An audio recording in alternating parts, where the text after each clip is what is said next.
Welcome to Valley Boys TCG. I'm CK and we are back with some Battle Spirit Saga. Today we've got some local gameplay.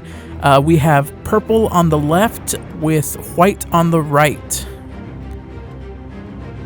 And purple starting us off, and they're going to start right away with the Camelot Knight, getting that soul core on it to make sure it has curse. And then we see a second Camelot Knight setting up 2 spirits in the first turn. Very nice start for purple. How will white respond? So we get our core up step here, and white likes to drop the Pegasione. Now Pegasione typically is a good counter to purple because it does have armor purple, but the ruling is that it is not protected from curse because curse is not targeting the spirit. It is just what happens when it attacks, something gets destroyed if it's blocked, and so that is the ruling. It's not armor does not protect you from curse. If I'm wrong, correct me in the comments, but I believe that is the ruling. And then they drop the duck here, swing in, get a chip damage in. And I want to take a moment here to mention that we're all still kind of new. Misplays are going to happen. Purple has to elect what it wants to do, so it drops the Beldegore, getting an early Beldegore in because you want that in the trash for future plays. So you want Beldegore going in, and it will destroy the duck. Mecha Wing Duck goes down because of the on play to delete a exhausted spirit that is 4 cost or less. And now purple has to decide whether it wants to go ahead and go in aggro or stall it out a little bit. Now Pegasione cannot redirect attacks because it does not have the soul core. It's not at the correct level yet, but it can block. So it blocks the first one, and interesting that he didn't swing with the curse unit first, but it swings with the curse. Swings with the curse Camelot Knight, swings the Beldegore, gets 2 damage in, and white is now down to 3. And we see a burst card set.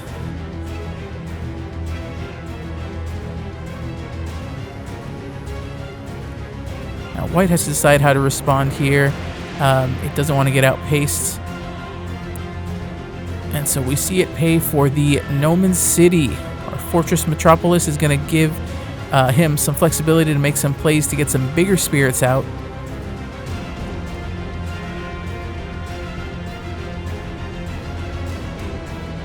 And it looks like he just elects to pass turn here. Interesting that he did not core up the Pegasione because it would have been able to block exhausted if he had cored up. Not sure if that was just a misplay or if by choice. And so we see Beldegore coring up. And our purple player then drops the Boa Trickster, another curse spirit. This one has curse automatically. So purple swings the cursed Camelot Knight, and white elects to block it with Pegasione. And this is where we're talking about one of the misplays because it was a misunderstanding of the ruling. Armor does not protect against curse. So this is a bit of a misplay. And then here we see the Absolute Ice Shield.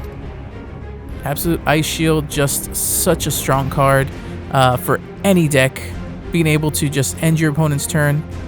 And now we see a lot of cores on white's side.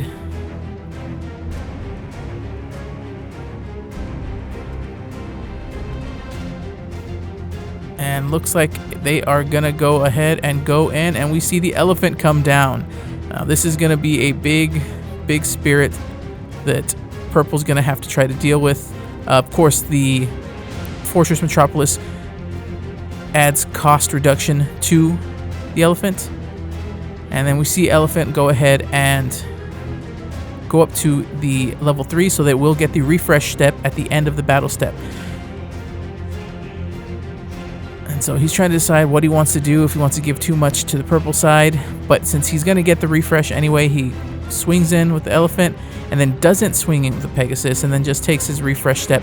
Now, here's the thing. Another thing missed. Your refresh step is not just for spirits. Refresh will also refresh your cores. So white should have gotten their 4 cores that they spent on that elephant back. But that was just missed. I guess they assumed that it was just the spirits that refresh, but no, the refresh step also gets them their cores back. And now we see the Infernal King Cursed Dragon come down. And we're going to take a core from every spirit. This one will hit the Pegasus because Pegasus is not immune to this since it is a full board effect. It is not targeting.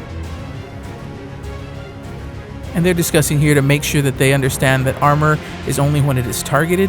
And so Pegasus didn't swing, even though it should have been dead the final turn. So because they kept it on board, not realizing that it should have died to curse, there is actually a benefit to purple here, because since it destroyed an extra spirit, it got another core from the void. So it ended up, the misplay ended up being in purple's favor, even though it seemed like a misplay in white's favor. In this instant, with the Cursed Dragon, it ended up helping purple out get an extra core. Now, he swings with Cursed Dragon, removes the cores to put the elephant down to 1 core. So white has to decide whether to take the damage. They do not have a burst set. Now, elephant is down to 1 core, which means it only is at 7,000 DP, where the Cursed Dragon is at 9,000. But they elect to block anyway, and they go ahead and trigger their Flash Step, and you see a protection aura giving plus 3,000 DP to his side, and now that elephant has shot up to 10k, able to counter the Cursed Dragon. Purple had no way to boost their dragon, so they lose the dragon here, and the elephant stays on board. Those big white bodies are so hard to remove sometimes because they get such big DP buffs. And we see Beldegore go ahead and go in and hit. Now, if he had swung with Beldegore first and then white had done this play, he could have gotten Beldegore right back out from the trash with its summoning effect, since the Cursed Dragon was a higher DP. So I think purple should have swung with Beldegore first, but of course there's always the chance that elephant wouldn't have blocked it. So now white is recoring up the elephant, and we see a Mechatrice come down, and has the when summon to look the top cards, and then it can choose whether to put them on the back to the top or bottom. And looks like white is not going to see anything it lights, and it's going to go ahead and put them back to the bottom of the deck. Now, Mechatrice does have 2 cores, making it level 2, and its level 2 ability is when it blocks, it will return a 2-cost spirit back to the purple's hand in this instance. So he has a good blocker with some removal if purple decides to drop some small bodies like Camelot Knight. And they decide to go ahead and swing in with Mechatrice, taking another damage to purple. And then elephant goes ahead and swings in, because why not? They don't have a burst set. And now purple is down to 1 life, and then the refresh step, he has both his blockers. And again, white should be refreshing their cores as well. They should have their reserve full, but they missed that. So not the best for white there. And the purple player is saying if that is a ice shield, this is game over for him. So he decides just to go wide in case he does ice shield. So if it isn't an ice shield, he can just go for game. He's got to get around 2 blockers, so he needs at least 4 spirits on board. And so we see a Beldegore and another Beldegore. He has all the Beldegores out and just putting single cores on them. He's trying to utilize his resources as best as possible. We see the Dark Knight Florence. Now, he should have swung with Florence first, because Mechatrice should be able to bounce it back to hand when it blocks. That's Mechatrice's level 2 effect. But he blocks the Beldegore, and white misses the trigger to bounce the purple 2-cost back to hand. So Florence is free to swing anyway. And white has to make a decision here.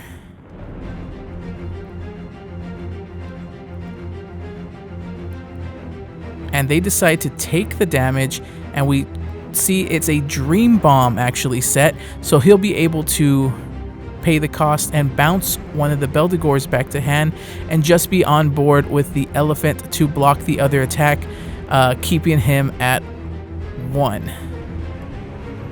He's just letting him know that he did pay the cost for the Dream Bomb. Dream Bomb will return a spirit back to hand. There was no Nexus to trigger, there's no Nexus to bounce, but he did use it to bounce the other spirit. So if he had just 1 more spirit on board, he would have had a chance. But realistically, that Florence shouldn't have been able to swing, because Mechatrice should have bounced it back to hand. So now purple's like, well, there's nothing I can do here. I just have to keep the spirit up to block the elephant next turn and hope you do not have a spirit in hand. And funny enough, white did not have a spirit in hand at this point. They just had another Nexus in hand. But that top deck right there is what's going to seal them the game, because they brought off the top a spirit, and a big spirit at that. The Enterprise comes down 4 costs, and now they swing the Enterprise, block with Beldegore, and elephant swings for game. that game was very close, literally came down to that top deck. Hope you guys enjoyed the video. Hope you guys join us for the next one.